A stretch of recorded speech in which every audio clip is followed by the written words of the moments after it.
Hey there, Facebook land and LinkedIn land and YouTube world. I'm Michelle. I'm Jim. We're from A Teague of Your Own. Welcome to another Motivational Monday. Let's get motivated. Woo! All right, got some help that time. Yeah. All right. I love He it. was dying to do that. He I has love been. it. He has been waiting so long to be able to join us in doing that. Hello, everybody. Welcome to another week. It's going to be a fun week. We get to start this week off with one of our good friends, Mike Rabinowitz, and he has the street corner approach. Mike, for those people who are on here and haven't been aware of you, please tell everybody a little bit about yourself. All right. Well, starting with the street corner approach, and that's just my way of saying, hey, let's talk. Because I'm a trainer, and as you guys are trainers, and we'll go bullet points, and we'll have slides and everything. But you know what? Let's talk real, and that's always been my approach. I'm this kid with this New York accent, as you guys can probably make out, and I like to think we're just hanging out on a street corner and somebody's house and just talking communication. So that's the origin of that. But if I go to a long time ago in a galaxy far away, I come from a Brooklyn, New York family of New York City police officers. Mm-hmm. So my dad was a cop for 23 years. He had 4 sons, including me, and we all followed in his footsteps. Wow. Now I served. I only had a 10-year career. I did have to retire early because of an injury that forced me out, but I'm okay now. And my natural progression once I retired was computers. That was my favorite thing. So I actually, after I moved out of New York, I live in Charlotte, North Carolina, where I still am for the last 27 years, even though I have the New York accent. I became a computer IT guy for a while, worked for some companies down here. And then I settled in on a computer IT call center where we had to help the employees of the bank when they had computer problems. Mm-hmm. And that was my first sort of inkling about communication skills. It's like, you need on the phone to be able to connect with the customers in order to be able to resolve their problem. And I saw a lot of difficulty that people were having. And even the training had us sort of listening to our own calls and realizing that, well, most people, don't like their own voice. It's like, that's what I sound like, right? And I was like, wow, that's a lack of self-awareness. And then I wondered, face-to-face communication, is that same lack of self-awareness when people communicate? And that prompted me to go into training. I left the bank and I started training for this company, and then realized, wow, there's a lot of companies that need this content. There's tons of them. Yeah, be more self-aware about communicating. So I started getting clients and working for this company, and I discovered how universal communication skills are. Because I started in my wheelhouse, which was call center, and some law enforcement agencies. But then I realized, what? Everybody needs good communication. Yes. It's not industry specific. It's not culture specific. It's not gender specific. It's everybody. So then I started seeking out clients in unlikely industries like the oil refinery industry. I hooked up with this company where in the refineries, the safety part of it was connected to communication. Finding a lot of the injuries that occurred were because of lack of communication between people. So, I would deliver content on connecting, safety and hazard recognition to communication skills. So I was like, wow, this is a universal subject. For the last 16 years, that's what I've been doing. Just talking communication and get people to be more aware of how they communicate. Awesome. Excellent. Yeah. And when you're talking about the connection between communication and injuries, it takes me back to my OSHA training days. Yes, OSHA recordables. Yep. And how much, you're right, how much communication or lack thereof impacts what you're doing to keep your employees safe. So I get it. Yeah. Awesome. One of the things that you and the two of us, the three of us got together and we were talking about was these myths that are out there about communication. Yeah. And You said that there are, I want to say there's 3 main myths out there about communication styles. Is that right? Well, there's 3 main tools Okay. that affect communication. Mm-hmm. And some of the myths that I'll talk about are basically things that people believe to be true, even though they may not be. Mm-hmm. You know, with being an effective communicator in mind. You know, that's where the myths come from. So, you know, the 3 things, and, you know, people heard these before. People heard these phrases. There's body language. Mm-hmm. There's facial expressions. Yeah. There's the tone of voice. And those 3 things play a factor, and they're really kind of subtle or silent communication. Because most people feel, well, the words you speak is your main channel of communicating. And when you're not communicating effectively, the voice is the least effective. I mean, the words, I'm sorry, are least effective. Right. Yeah. They really become, you know, what research shows is about 7% of the message. Mm-hmm. There's this rule, the 7-38-55 rule. And if you ever Google that, you'll see a lot of information on how when you're miscommunicating with folks, your words are only 7% of the message. Mm-hmm. Your voice tone is about 38% of the message, and your body language is 55% of the message. Mm. You're sending me sort of different messages. I'm going to believe the body language. Right. So that's the first myth about you know, your words are really what deliver your message. No, it's you know, is what you say what people hear. You know, and it's all about intention. Yes. And another myth is also there's good communication and there's bad communication. And I don't believe those words are accurate. For me, it's effective and ineffective. Mm. Yeah, You know? that makes sense. And here's an example. So we all know that this is considered bad body language. Mm-hmm. Everybody says, don't crush your arms. People are going to think you're angry. Well, I disagree. If you say something to me and I don't like it, I don't agree with it, I think it's inappropriate, you've made me angry, well, I'm going to do this. And I'm going to probably make a face, and I'm probably going to shake my head like this. Mm-hmm. Now, hopefully you've gotten the message that I'm upset. Mm-hmm. And maybe you'll say to me, Mike, do you not agree with this? And I'm like, no, I don't. My point being, was I successful in communicating that to you? Oh, yeah. Mm-hmm. Yeah. And that was my intention. So this is not bad if it's what you intend to deliver. Mm-hmm. Now, the bad communication or ineffective would be if I'm listening to you and I'm loving what you're saying, but I'm sitting like this, I watch and I'm doing things. And to you, it's like, I guess Mike's not interested or he doesn't agree. So therefore, I'm sending out ineffective messages for my intention. You know, and those 3 things I mentioned before, facial expressions, body language, voice, they have to be aligned with your intention. Yes. Right? Because I need to, in order for my communication to be complete, I need you to not only hear, but understand my intention. Until that happens, I'm not really communicating. Exactly. Right. Yeah. You know that old cliche, if the tree falls in the forest and if nobody's there to hear it, did it actually make a sound? Mm-hmm. You apply this to communication.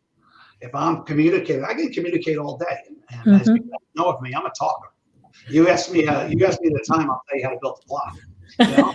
And I can do that all day. But if you're not receiving and understanding my message, have I communicated successfully? Right. The answer is no.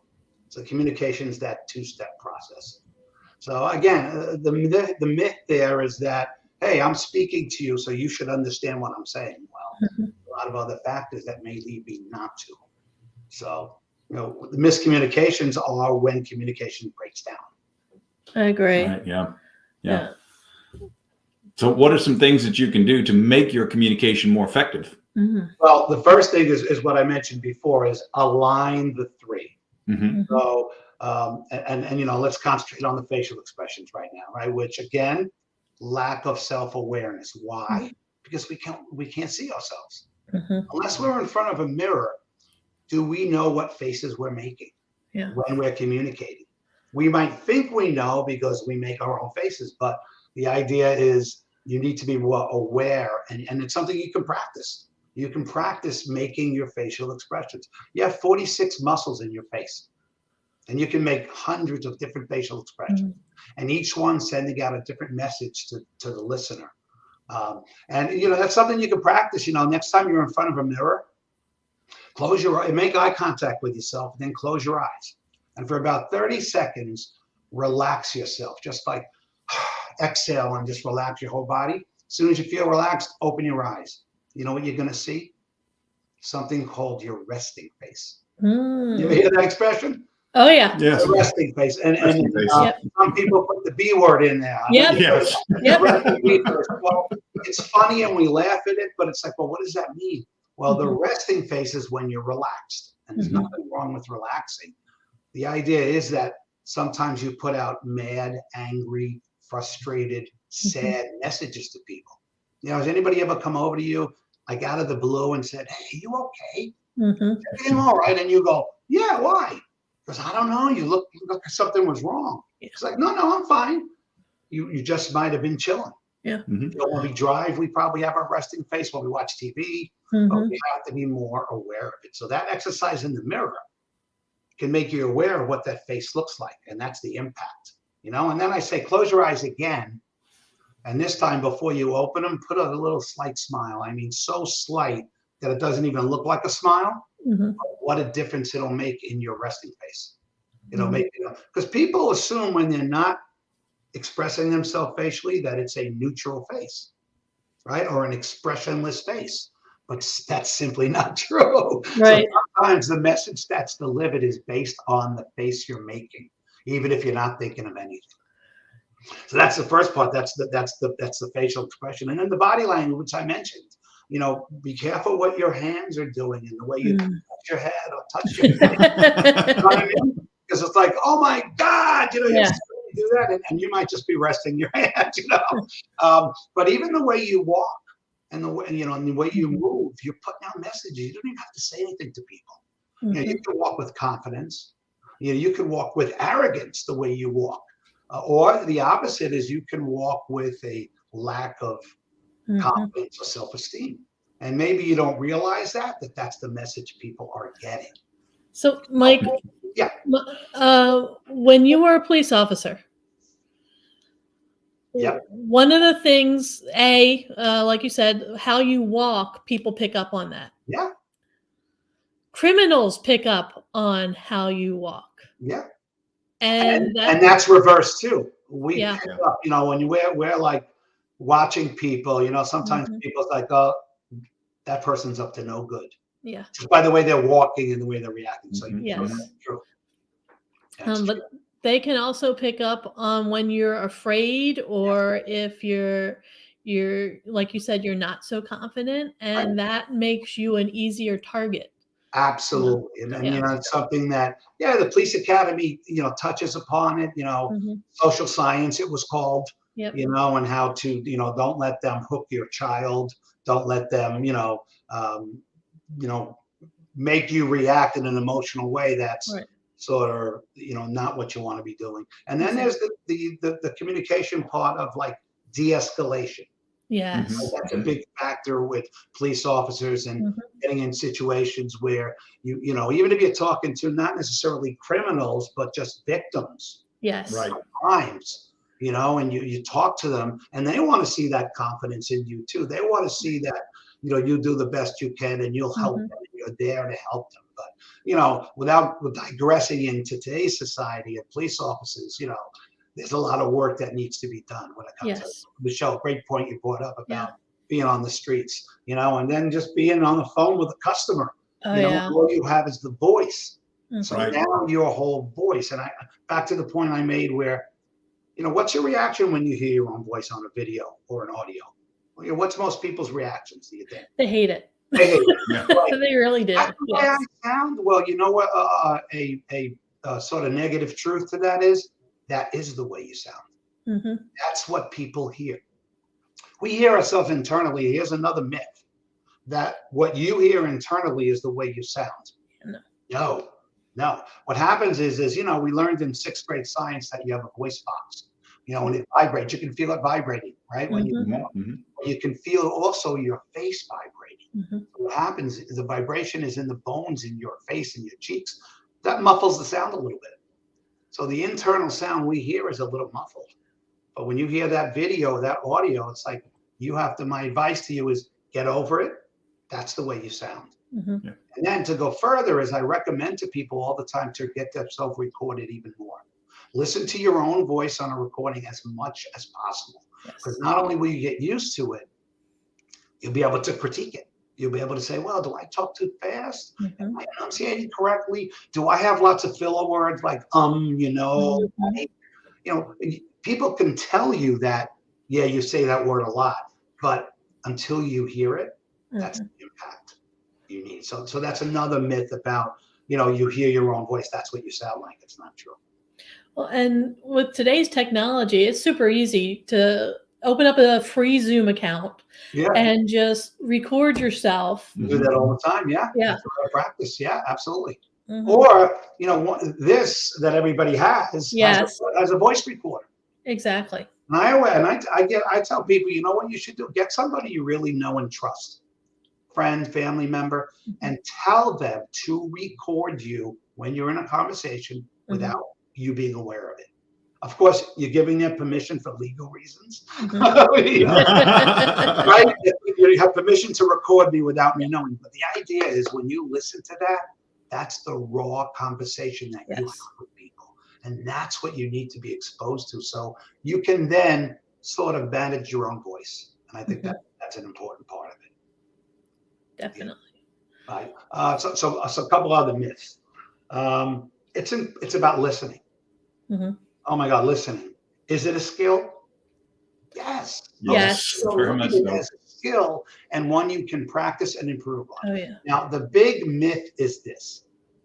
I always ask people when I do classes, do you think you're a good listener? Mm-hmm. And they sit there and some of them go, well, sometimes, yeah, I'm a great listener, or no, I'm not a good listener. But you know what I say to them? Doesn't matter what you think. What you think about listening is irrelevant. Mm-hmm. Why am I saying that? Well, think about times when you've been talking to someone during the conversation, suddenly you get the feeling they're not listening. Mm-hmm. You guys, sure. What are some of the things that would make you think somebody's not listening? When you don't get any kind of feedback from them. No feedback. They just stare at you, right? Yep. Or when their eyes are going to other places. Yeah. Lack of looking at what's going on around you. Mm-hmm. They're doing other things. They're checking text while they're talking. Looking at watch. They're not even, their body's not even facing you. It's like facing you. Yeah. So this is what forms the perception of listening. So it almost, I know we have to hear the word. So when you're talking to me, I have to hear what you're saying. My brain needs to interpret it. But that's just a small part of it. Who needs to know you're a good listener? You? Who's the important person that needs to know you're listening? The person who's talking to you. The person you're talking to. And you create that perception by doing the things we just talked about, making eye contact, responding, even if you just say, oh, wow, that's interesting, or wow, how did you feel about it? Just any kind of reaction. And even if somebody interrupts you while you're talking, which most people get very defensive if that happens, but why interrupt you? Because I want to clarify what you said, or to ask you something about what you're saying. Well, for me, that means you're really interested, right? So good listening, the large percentage of it is the perception of the talker. When you have that, and now think about times when you're talking to somebody that's a great listener. Does that feel good? Does that feel good to the talker when they it does. That person listening? Does it make you want to talk to them more? Does it make you want to have a connection with them? It's like, oh, I love talking to them because it's such a good listener. So the myth is that if you feel you're a good listener, then that's all you need to know. No, it's about the perception of the talker. And that's, again, people aren't aware of that. And then that whole body language, facial expressions comes into play when you're trying to be a good listener. There's a lot of power in a conversation when you're looked at as a really good listener, or you feel like the other person is. So, listening, we got to pay more attention to what it looks like to be a good listener. I think that's important. Awesome. Yeah, good. Yeah, excellent. Awesome. Well, Mike, we've learned a lot, and I know the people tuning in have learned so much. if somebody wants to get in contact with you, if somebody wants to bring you in to do some training or work with you, what's the best way for them to do that? Well, the name of my company, just put in streetcornerapproach.com. That'll lead you to my website. I describe my speaking topics, my training topics. I also give you my phone number. That is the best way to get in touch with me. Also on LinkedIn, I also have a Street Corner Approach page, Facebook as well. So those are the best ways to get in touch with me. I'd love to, whether virtual or have me come out. I'm ready to travel. I miss it. So that's the way to get in touch with me. We get that. All right. Yeah. Good deal. And so much valuable information. You have so much to add to people. I hope everybody listening reaches out to you, because you can truly help people improve their communication skills and help get the message across that they want to get across. Thank you. We've just skimmed the surface. Oh yeah. Oh yeah. Oh yeah. There's only so much you can cover in our show. So 30 minutes, right? we get that. Awesome. Well, thanks so much for Mike. joining us. Yeah, that's great. We've got next Monday, we've got a webinar coming up. Right. And it's overcoming imposter syndrome. Imposter syndrome? Yeah. What's that? Oh, I'm glad you asked. It's when people feel like they're a fraud. It's when people feel like they don't deserve all that they have and everything that they've earned, because they feel like they don't belong in the position that they're in or what successes that they've earned. So I think there's a lot of people that can relate to that. There are a lot of people who can relate to that. So if you want to get onto that webinar, it's next Monday, 12:15 Eastern time. If you've already got something scheduled, register and we'll send you the recording like we always do. Yes. Okay. Okay. But yeah, to sign up for that, you can go to our website, ateagueofyourown.com, click on events, and there's a link there to sign up. Or here on Facebook, here on LinkedIn, lots of promos going out there. Plenty of time for you to go in there and sign up for that. Yeah. Cool. Good. Yeah. Anything else? I can't think of anything. You can't think of anything? All right. No. Cool beans. We got senior games, man. We got. I don't know if you want to tell people about that. Yes. Yeah. Last week and this week, senior games. Yeah, we're old enough to be part of the senior. We don't mean seniors in high school. We mean seniors as in senior citizens. So we're all in the same club. Yeah. We are. Yeah, so we've been participating in the county senior games and racking up the medals. Yeah. So, Nice. Yeah. Jim's goal is to go to the state senior games, qualify For something. for next year's national senior games. They're going to be here in Pittsburgh. They are. They're in Yes. Pittsburgh next year. So it'll be a massive gathering of old people. Ooh. that already happens in Pittsburgh. Allegheny County has like one of the highest, age groups in the country. So Yep. they're already there. Yeah, they're already there. Yeah. There'll just be more. They're- Be the graying of Pittsburgh. and they'll get in everybody's way when they're driving. Of course. Yes. Of course, Yeah. with their blinkers on. Yes. Because that's what we do. You do. Yes. Well, we only do it to make the young people mad. Especially on Sundays. Yeah, Sunday exactly. Go out there, just pull out in front of somebody and Right. slow down, and Yeah, we know what we're doing. We're just laughing at the people behind us. Ha ha. Just like we used to do when we were on the other side. That's exactly right. just maddening. Yeah, that's True. all it is. All right, everybody. So if you need to get in contact with us in between now and then, head to the website, ateagueofyourown.com. Give us a call, shoot us an email, send us a message here on LinkedIn or Facebook, and we will see you next week. Yeah. Thanks again, Mike, and have a great week, everybody. Bye, everyone. Bye. Bye.